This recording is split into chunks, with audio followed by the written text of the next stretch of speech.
Welcome to my podcast, Love and Courageous. I'm your host, Demetris. And on today's episode, I'll be speaking about the Republican budget bill plan.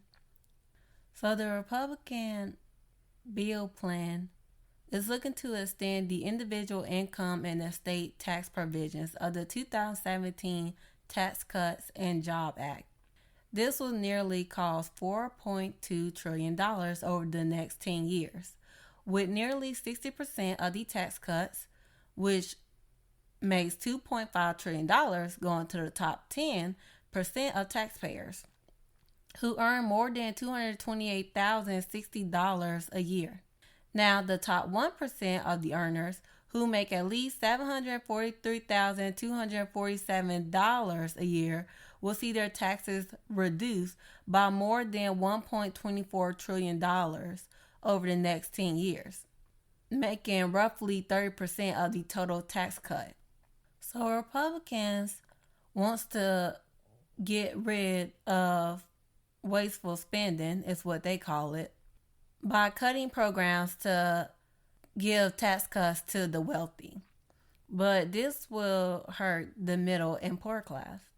The programs that are at risk of suffering from these cuts include Medicaid, which $880 billion will be cut. Medicaid ensures 72 million people, or more than 1 in 5 people in America, are able to obtain health care. Also, the Supplemental Nutrition Assistance Program, also known as food stamps, which make up $230 billion, will be cut. This helped 42 million people, or more than 1 in 8 people in America. Another thing that's in the bill is the Republicans plan on weakening tax policies that benefit the middle and poor class. The plan aims to stop the country's development and expansion of clean energy and energy-efficient technologies that help millions of people save $8.4 billion on energy bills and energy-efficient home improvements. Repealing these investments is going to increase electricity prices by 10% and raise gasoline prices by more than 20% per gallon. Also, another thing that plans on being taken out is tax refunds for working families to the tune of hundreds of billions of dollars.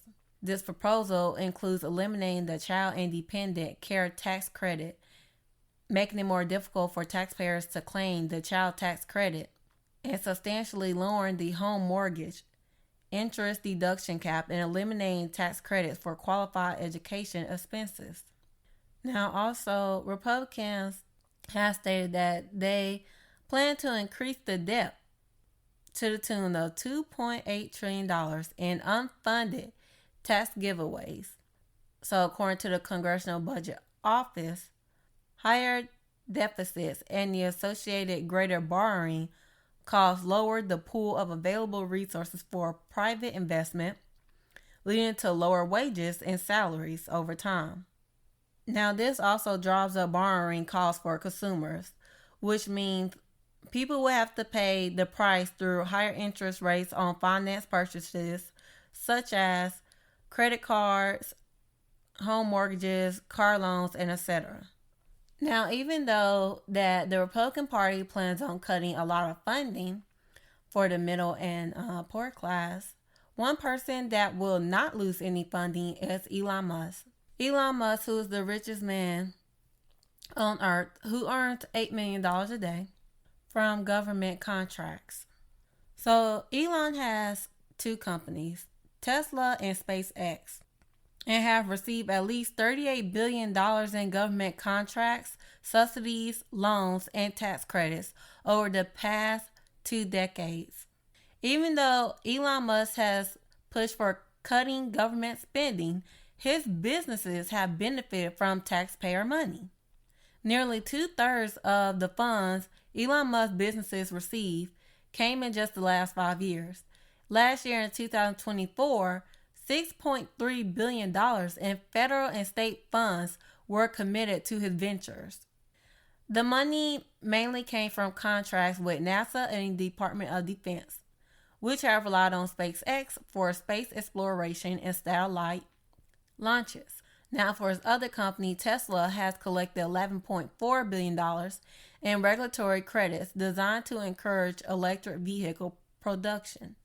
Now, the company Tesla did have some financial struggle in its early years and secured a $465 million low interest loan from the U.S. Energy Department back in 2010.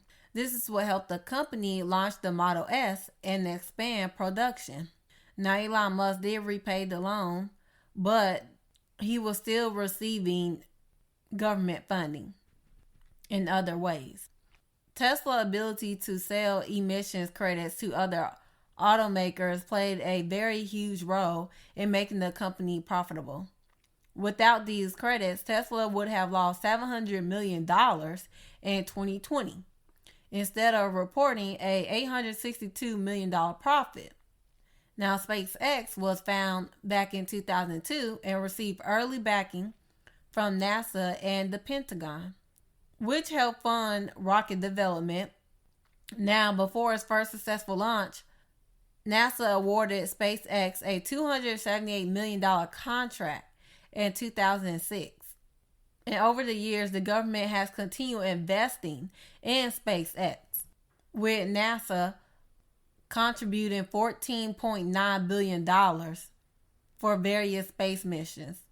Now, even though Elon Musk has benefited from funding from the government, he has criticized government subsidies, arguing that the electric vehicle tax credit should be eliminated.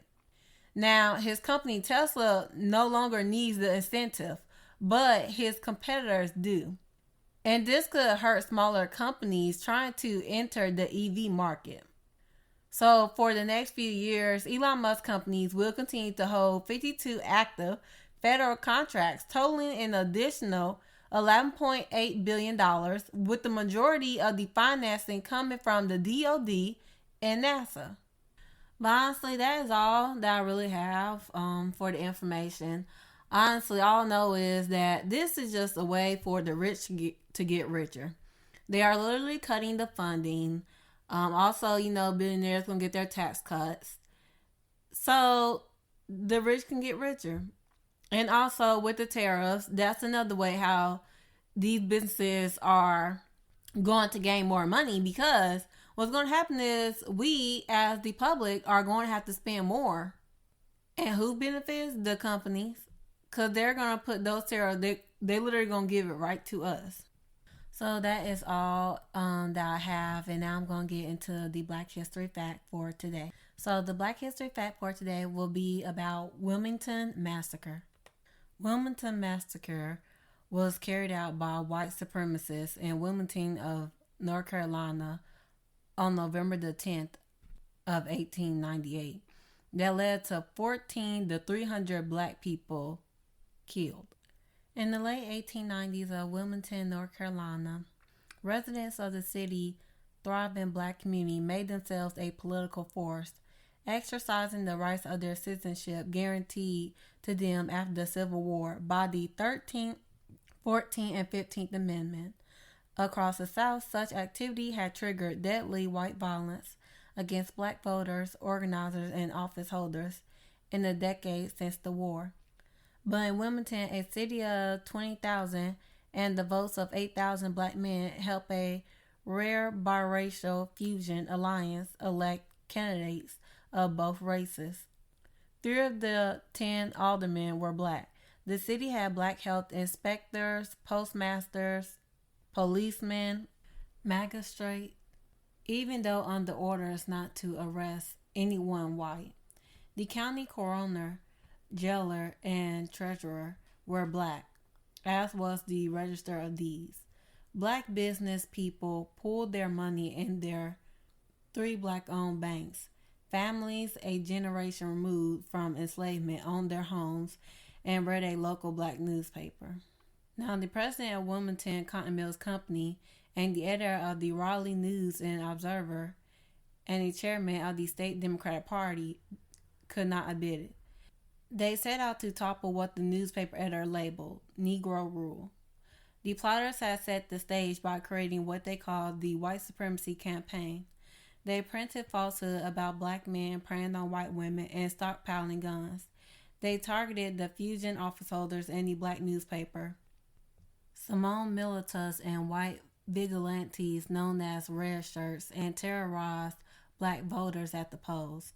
Former Confederate Colonel Alfred Moore Waddell told that gun-waving white audience on the eve of Wilmington 1898 election, "If you see the Negro out voting tomorrow, tell him stop. If he doesn't, shoot him down in his tracks." Alfred Moore Waddell vowed to choke the current of the Cape Fear River with black bodies if he had to. On November the 10th, red shirts, militant men, and white mobs surged through Wilmington streets and massacred black people. The red shirts torched the black newspaper office, posted for pictures in front of its smoking ruins, and installed Mr. Waddell as mayor. It sent hundreds of black residents fleeing into the woods. Some ran west towards the river, others east to the black cemetery. That is all for today. For my next episode, I'll be doing some celebrity gossip, so I'll be talking about DDG and Holly.